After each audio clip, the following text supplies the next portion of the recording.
आपको हमारे चैनल पे फिर से एक बार वेलकम। और आज आप जैसे देख रहे हैं कि हमारी इंडिया की मनपसंदीदा कार वैगन-आर हमारे सामने है। तो आज मैं आपको इसके ओनर के साथ इसका 1 लाख किलोमीटर्स का रिव्यू मैं आपको दिखाने जा रहा हूँ।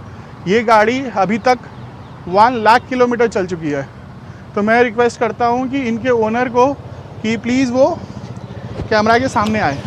वेलकम भरत जी। हाय। आपको हमारे चैनल पे आने के लिए बहुत बहुत थैंक यू।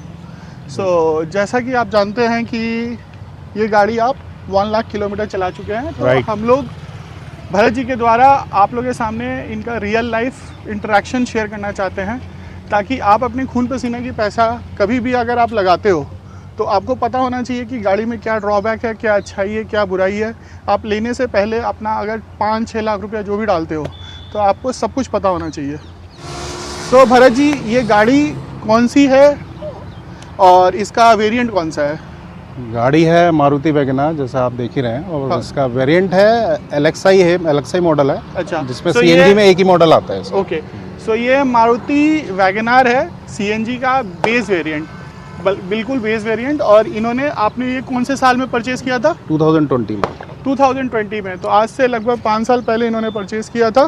तो सर, आपने जब 2020 में लिया था तो इसका क्या प्राइस पड़ा था? उस समय मैंने एक्चुअली एक कंपनी के द्वारा मुझे लीज़ पे मिला था, तो कंपनी की पॉलिसी थी, तो उस समय इसका प्राइस था 5 लाख और मुझे डिस्काउंट करके ये 4.75 में पड़ी थी। तो इन्होंने ये गाड़ी 4.75 लाख में ख़रीदा है। तो एक अच्छा सा इंटरेस्टिंग से यहाँ पॉइंट आया कि ये गाड़ी कार लीज़ पर है। कार लीज़ क्या होता है, जो नए दर्शक है उनके लिए मैं बता देना चाहता हूँ। कार लीज़ ये होती है कि बड़ी बड़ी कंपनियाँ अपने एम्प्लॉय को कार देती है लीज़ पे।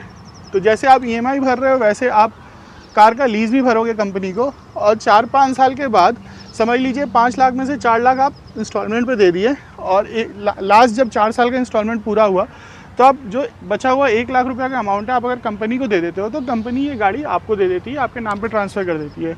और एक डाउट है कि जब गाड़ी आप खरीदोगे तो ये गाड़ी कंपनी के नाम पे रहेगी, केयर ऑफ़ में कंपनी का नाम रहेगा, और ये लीजिंग पीरियड जब कंप्लीट हो जाएगा, अगर आप पूरा पैसा चुकता कर दोगे कंपनी को, तो वो आपके नाम पर आ जाएगा। इससे बेनिफिट ये है कि कोई जो एम्प्लॉय ले रहा है कार लीज़ के थ्रू, उनको टैक्स में बहुत अच्छा बेनिफिट मिलता है, टैक्स बेनिफिट काफ़ी आता है। तो ये आपका जो EMI वाला अमाउंट है वो एज अ एक्सपेंस आ जाता है आपके सैलरी में। तो ये गाड़ी को डिस्काउंट भी आपको मिल गया ख़रीदने पर, और आपको टैक्स बेनिफिट भी मिल गया। अगर इस टॉपिक पे आपको डिटेल वीडियो चाहिए कार लीज़ का, तो आप कमेंट करो, मैं आपको इसका डिटेल वीडियो बना के दूंगा। तो सर, टॉपिक पे दोबारा आते हैं। तो आप ये गाड़ी कितना किलोमीटर चला चुके हैं? गाड़ी मेरी 1 लाख क्रॉस कर चुकी है। 1 लाख क्रॉस कर चुकी है। अगर एग्जैक्ट नंबर देखा जाए तो आप 97-98,000 के आसपास चला चुके हैं। राइट। तो 1 लाख किलोमीटर बहुत होता है कैमरा पे शेयर करने के लिए। सर, तो 1 लाख किलोमीटर का जर्नी आपका कैसा रहा? जर्नी बहुत फैंटास्टिक थी। मेरी ये फर्स्ट कार है जो मैंने ली है, और कम प्राइस में, कम माइलेज में मेरी जर्नी बहुत ही अच्छी रही। कभी भी मुझे ऐसा निकालने के लिए या कभी मुझे किसी लॉन्ग टूर पे जाने के लिए मुझे सोचना नहीं पड़ता। अच्छा, तो यही रीज़न है कि हम इंडियंस को ये कार बहुत ही पसंद आती है, क्योंकि ये वैल्यू फॉर मनी कार है, और ये काफ़ी किफ़ायती रेट में, और इसका रनिंग कॉस्ट एक देखा जाए तो बुलेट बाइक से भी कम पड़ता है अगर आप CNG लेके चलाते हो तो ये 1 लाख किलोमीटर चलाए हैं। इनसे मैं डिटेल में आगे बात करूँगा। पहला तो थोड़ा स्पेक्स में बता देता हूँ। ये पूरा ही बेस वेरिएंट है, और भरत जी ने इस पर कोई एक्स्ट्रा, देख के गाड़ी लग रहा है कि कोई इन्होंने खर्च नहीं किया है। गाड़ी एकदम स्टॉक है। आपका येलो हेडलाइट के साथ आता है, और गाड़ी में फॉग लाइट नहीं लगवाया है। तो ये चीज़ बहुत अच्छी बात है कि ये ज़्यादा आफ्टर मार्केट एसेसरीज़ में नहीं जा रहा है, इससे गाड़ी की लाइफ कम होती है। इसका व्हील साइज़ अगर देखा जाए तो 13 इंच का व्हील साइज़ है, और गाड़ी जब लिए थे तो कोई म्यूज़िक सिस्टम वगैरह तो नहीं मिला होगा? नहीं, साथ में नहीं था। पावर विंडो आगे है, पीछे नहीं। अच्छा, तो गाड़ी में जब इन्होंने लिया था तो फ्रंट पावर विंडो था, रियर में पावर विंडो नहीं था, और म्यूज़िक सिस्टम का कोई भी सेटअप नहीं था, स्टीयरिंग पे कोई भी कंट्रोल नहीं था। ये आफ्टर मार्केट आप म्यूज़िक सिस्टम लगवाए होंगे। बिल्कुल। और इसकी चाबी आप दिखा सकते हैं क्या? बिल्कुल। तो चाबी आपको मैनुअल मिला था, इसमें कोई रिमोट बटन था क्या कंपनी की तरफ से? और आपने लगवाया भी नहीं?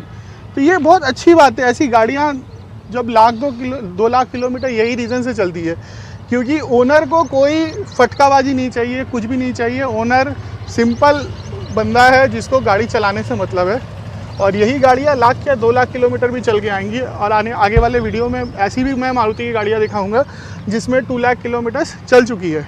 रीज़न यही है कि आफ्टर मार्केट कोई भी एसेसरीज नहीं लगा है, बंदा एकदम सिंपल है, गाड़ी सिंपल है, जो है आपके सामने है। चलाने में जो आजकल की नई गाड़ियों के मुकाबले इनका कॉस्ट आधा पड़ता है। बिल्कुल। तो सर ये गाड़ी आप कभी हाईवे पर लेकर गए हो? आप लॉन्ग में कितना दूर लेके गए हो? लॉन्ग में मैं गया था उज्जैन महाकालेश्वर। उज्जैन महाकालेश्वर, अगर गुड़गांव से देखा जाए तो Ujjain Mahakaleshwar 800 kilometre. 800 kilometre, 8-8 1600 kilometre. 1600। तो सर 8-8 1600 किलोमीटर में आपका शरीर में थकान कैसा हुआ सर? मैं बस कह नहीं सकते कि इतनी लॉन्ग टर्म पे मैंने कभी जाने का सोचा नहीं था कि वैगनार से जाऊंगा। बट उस समय एक्चुअली एक भोपाल में मेरे यहाँ शादी थी, तो मुझे भोपाल जाना था। तो मैंने सोचा पहले उज्जैन में दर्शन करके फिर भोपाल अच्छा, जाया तो जाए। आपको शरीर में थकान हुआ कि नहीं? थकान मुझे बिल्कुल भी नहीं हुई। मैं एक होल्ड लिया था ओनली 20 मिनट्स का। अच्छा। आप मैक्स हाफ एन आवर का पकड़ लो। सुबह 6 बजे यहाँ से निकला था, शाम को 6 बजे वहाँ पहुँच गया था। तो 12 घंटे में से 11.5 घंटे मैंने ड्राइव की थी। अच्छा। तो मुझे थकान बिल्कुल भी मुझे महसूस नहीं हुई। ओके। सो आप ये गाड़ी हाईएस्ट स्पीड कितना चला चुके हैं? हाईएस्ट 130। 130 में आपको गाड़ी में कैसा कॉन्फिडेंस हाँ, मिला? 130 में थोड़ा सा लगता है, बट 130 मतलब नहीं चला सकते इसको, बट बहुत अच्छा 110 पे 110 तक आप चला सकते। बहुत अच्छा पॉइंट है कि गाड़ी 130 पे लेके गए थे, और बहुत ही हॉनेस्ट रिव्यू है कि ये गाड़ी 130 के लायक नहीं है।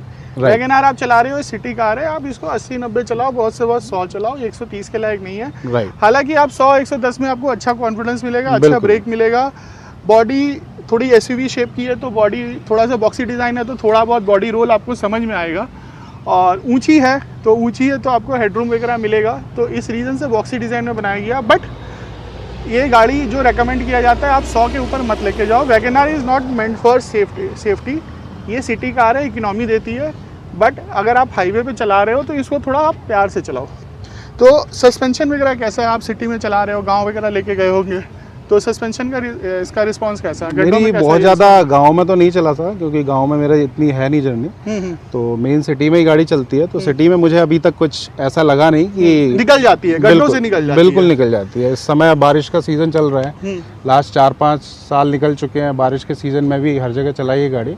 हाँ। तो मुझे ऐसा कुछ डर महसूस नहीं हुआ कि गाड़ी कहीं ना कहीं धोखा देगी, ऐसा कभी नहीं हुआ। वैगनआर में ये प्लस पॉइंट है कि आपको टेंशन नहीं रहेगा कि हाँ मेरी गाड़ी ये गड्ढे में गिरेगी तो टूटेगी फूटेगी भी, तो 1000-2000 रुपये में ये गाड़ी ठीक हो जाती है। और आप जब इतना चला चुके हैं, इसका आप 1 लाख किलोमीटर के बाद अभी गाड़ी कैसा बिहेव कर रही है? गियर में वो स्मूथनेस है कि नहीं? स्मूथनेस बिल्कुल। देखो, कोई भी चीज़ आप चला रहे हो, उसको टाइम टू टाइम अगर सर्विस आप देते हो तो बिल्कुल वो आपको कभी धोखा नहीं देगी। तो ये फंडा है कि आप कोई भी गाड़ी चला रहे हो, अगर हर 10,000 किलोमीटर पे अगर आप उसका सही से सर्विसिंग करा रहे हो, तो गाड़ी एज इट इज़ नहीं रहेगी, क्योंकि वो टाइम टू टाइम सारा छोटा पार्ट्स रिप्लेस होता रहेगा। तो एज पर भरत जी, इसका गियर वगैरह अभी भी स्मूथ है। और आपको क्या लगता है ये गाड़ी और कितना किलोमीटर आप चला सकते हो? मैं अभी तो मैंने सोचा ही नहीं है गाड़ी चेंज करने के लिए, तो होपफुली मैं चलाऊंगा 50,000 तो अप्रोक्स। तो मैं तो ये आशा करता हूँ कि 2 लाख किलोमीटर का रिव्यू मैं ये गाड़ी पे दोबारा करूँ 1-2 साल के बाद। और मैं बेस्ट ऑफ लक इसके लिए कहना चाहूँगा। Thank you. तो एक बार गाड़ी के अंदर आते हैं सर। सो ये सामने का प्रोफाइल है, और इसका व्हील साइज़ आप जैसा कि देख रहे हैं कि 13 इंचेस का है।